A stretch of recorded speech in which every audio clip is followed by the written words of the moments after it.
Le rappel qui fait réfléchir tous les musulmans.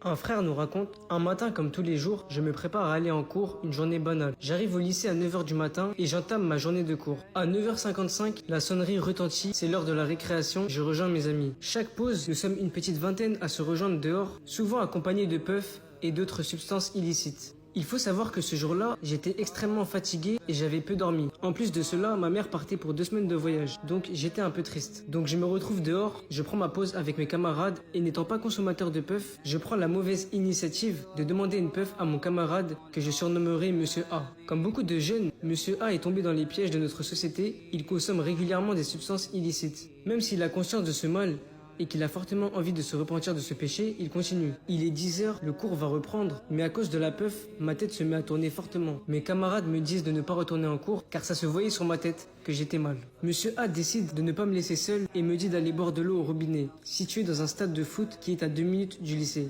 Et là, un événement surnaturel se produit. Je commence à agripper par l'épaule Monsieur A et je ne contrôle désormais plus ni mes jambes ni ma vision. Je marche seul et ne suis plus libre de mes mouvements. Je commence à quitter le monde que nous connaissons tous pour entrer dans un état inexplicable. Mon corps est très lourd et je suis dans une autre dimension. Et là, je sens comme la venue de l'ange de la mort. Le monde autour de moi n'est plus celui que nous connaissons. C'était un décor comme dans les films de science-fiction et je me mets à réciter d'un seul coup et de toute ma force les quelques versets coraniques que je connaissais. Mais ce n'était pas moi au contrôle.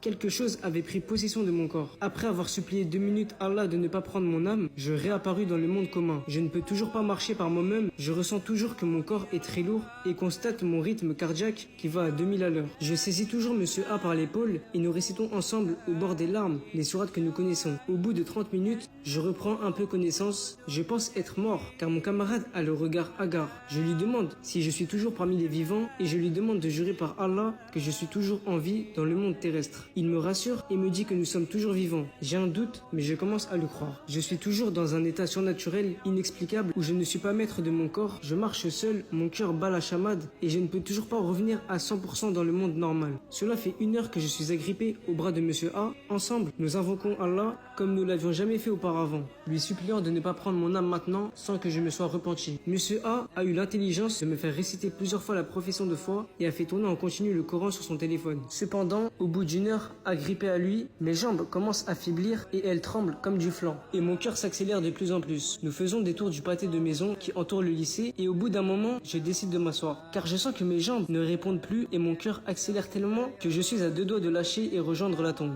Je dis à Monsieur A que je n'ai plus d'air, je suis en train de suffoquer, je sens mon âme quitter mon corps, je suis sûr à ce moment que je vais mourir. Alors il se retourne et comme par hasard, nous étions devant un cabinet médical. J'ai oublié de préciser qu'à chaque fois que je lâchais l'épaule de Monsieur A, je quittais le monde réel et je me rapprochais de la mort. Alors j'étais obligé d'être proche de lui à chaque étape. Et parfois j'étais au contrôle de ma pensée et j'avais la lucidité de lui dire que j'étais en train de vivre soit un rappel du Créateur, soit ma mort. Le reste du temps, une entité me possédait pour faire des rappels à Monsieur A et réciter du Coran. Je me rappelle que l'entité qui me possédait disait à Monsieur A qu'il fallait qu'il se repentisse et qu'il entrerait au paradis s'il se mettait à adorer Allah sincèrement. Revenons à l'histoire. Monsieur A convainc le cabinet médical de me laisser entre 3 femmes et je simule une crise d'asthme pour obtenir de la ventoline. Comprenez bien que j'ai seulement quelques moments où mon esprit me permet de penser, sinon je suis absolument pas maître de mon corps. Après 3 inhalations de ventoline, je reprends la route avec mon camarade, comme si nous faisions un pèlerinage. Et l'entité qui me possédait ne faisait que réciter du Coran et nous faire des rappels bienveillants. Mes jambes tremblaient toujours, comme si c'était de l'eau. Et là, je commençais à quitter de nouveau la réalité.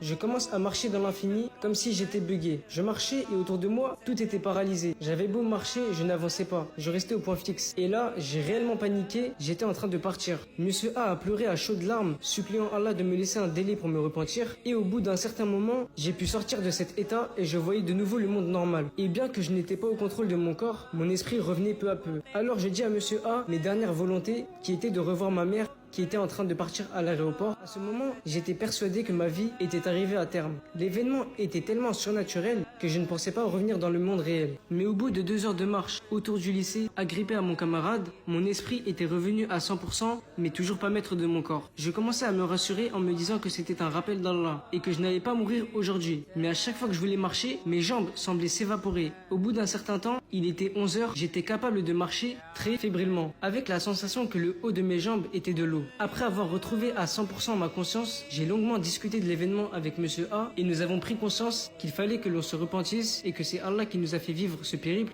pour qu'on revienne sincèrement à lui. Alors je suis rentré chez moi et j'ai rattrapé mes prières. Ma mère était partie en voyage quelques minutes auparavant. Alors j'étais seul chez moi, je me suis assoupli, à 17h je me suis réveillé et j'ai fait un long rappel à mes sœurs qui rentraient de l'école. Depuis ce jour, mes sœurs et moi avons repris la prière de manière assidue et délaissé les réseaux sociaux. Et une dernière chose, qui est sûrement la plus importante, je me souviens que l'entité qui me possédait m'a dit de dire à la communauté que l'islam était la vérité et qu'il fallait se repentir avant que nos âmes goûtent à la mort. Alors tant que vous êtes vivant, ne perdez pas foi en Allah, croyez en lui car il vous a choisi. Pour être musulman et adopter le bon comportement, il a créé pour nous un endroit où nous serons éternellement heureux et en paix. Alors, ne doutons pas de sa grandeur et de sa miséricorde et essayons de revenir à lui. En étant des musulmans exemplaires, délaissons ce qu'il nous a dit de délaisser et embrassons ce qu'il nous a demandé d'embrasser. Ce qui m'est arrivé est pas important, c'est le message qui est important.